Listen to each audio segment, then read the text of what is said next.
Hi, I thought I would talk a little bit about the narrative self-portrait class. And that's a little bit more extensive of a class, but again, totally doable. I would say if this is your first time touching clay, you can handle it. It probably can happen. If you're a little bit more on the mid side of beginner, it might be a little less intimidating to you, but I really don't think it's that bad. Probably the scariest part of this class for people has been making a plaster mask, because what we do is we make a plaster mask of our face, and you do that with plaster bandage, like you do, like doctors use for casts, just those plaster bandages. I know a couple of people got them from pharmacies, some got them from art stores. So there's different places you can get it, but it's just that gauze that's impregnated with plaster, and then you cut that into strips and put it on your face. So part of the instructions, the very first part of the instructions, is making a plaster mask. And then after you get this plaster mask done, then you're going to use that to press clay in it. And just FYI, I did my plaster mask on the video and in the PDF that you get with the class. And I locked myself in the studio and did it all by myself. So it's totally doable to do alone. It's not that scary. It takes maybe 20 minutes from start to finish. You can cover eyes, nose, mouth last. You can leave little spots for you to see out of if that freaks you out. You can cover your nose and leave your mouth open. You can leave your mouth and nose open and cover them later. So it's really, really not bad. We've had no problems with people doing these. And I know personally of at least 3 to 4 people who've done them by themselves at home, and no issues at all, no problems. So follow the instructions real well, and step by step, don't forget anything like Vaseline, and you'll have a plaster mask of your face.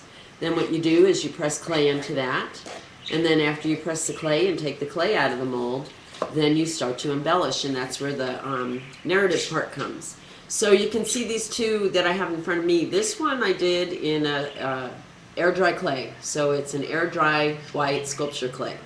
This one I did in typical clay that I work in, which is a clay that gets fired. So you press that clay in, you get your face mask. We talk about different inspirations. I show a lot of different inspirations of other artists' mask work and work of my own.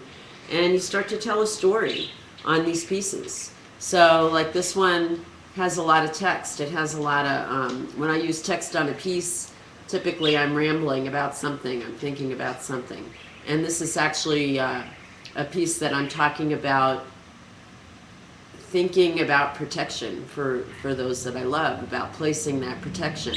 And it just is very, very, very simple. But I really love it because I think it has a really very calm, it feels like this time of year, spring, it feels like quiet and things growing and changing and evolving. This piece over here is a little bit more scary, probably in some ways, but it's a little bit more internal. It doesn't have a real obvious story. And I do show going through the process of these pieces, so you can see what kind of things I use to create my texture. How did I open the mouth, and how did I stick this little ball in the mouth? About putting a niche in so that you can include a found object later. So these are the kind of things that are covered in the class, and these are the kind of products that come out at the end.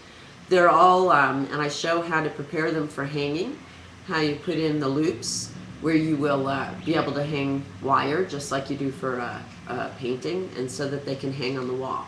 So great class, a lot of fun. It's kind of cool and it's kind of creepy to work with your own image. And I don't know if it looks like me still or not. Kind of feels like sleeping me. I need to go to sleep. You can make them fun, crazy, serious, anything you want. And then you have a really cool piece that you can hang on a wall or sit on a table. Again, the pieces that I've seen done from the online students, if I were to lay them next to the pieces that were done with the in-studio students that did it here with me, you wouldn't know who did what where. So I think I'm doing as good a job as possible with PDF, excuse me, PDF and videos. And I think it's working really well because what I'm seeing is end results that really don't differ to if you have me standing next to you and talking to you, or if you have me on video on your computer and PDFs that you can print out of your computer. It was like a 20-something page PDF of instructions for these. So I don't really skimp. I do encourage my students, whether they be online students or in-studio students, take what I give you and know you can change it. Know that if it's not working for you, push it around, see where you can take it. Can you do something that makes it easier for you? Do you have tools or materials that are different than what I'm showing you? Do you have ideas that you just really think might work? If you think it might work, you gotta try it. You gotta see if it works, because man, that's how you come up with pieces that are just like, wow, and somebody's like, how did you do that? And you're like, well, I just thought about, if it works on stone, why wouldn't it work on clay? Or I saw this thing once and I really want to make this happen. Or can I open a mouth? Can I shut the eye? All these things. Don't ever just limit yourself to following instruction 1, 2, 3, 4, so that you have 5 that looks just like everybody else's 5. Tweak them, change them. Look for the parts of the instructions that, you know, are the base, are what starts it, are what makes it happen, or what really has to be done with a medium. But then from there on out, use your imagination. You have permission. You have the ideas. And you have the ability. So do it. Do it, do it, do it. And check this class out. It's $55. It's pretty extensive instructions. It's something you're going to be able to use over and over. You can make 2, 3, 4, 5, you know, make an army of your own face and do a whole series that, you know, once a month you do a new face that reflects what you're feeling that month. Or, you know, you could do so many things. That's what's so great about clay. You can just keep doing it and keep doing it. And, you know, your mask gets worn out, make another one. You have the instructions, you know how to make another one. So that's Narrative Self-Portraits. It'll keep you busy for at least, I would say at least 3 to 5 weeks. It'll keep you busy. You know, do one step at a time. You make your mask out of plaster so that you can press clay into it. It takes a good 3-4 days for that plaster to dry. Then you're going to press in your clay.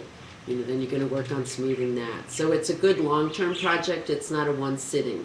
It's going to take you a little bit of time, and I think that's good because it gives you time to think and really decide what it is you want to do.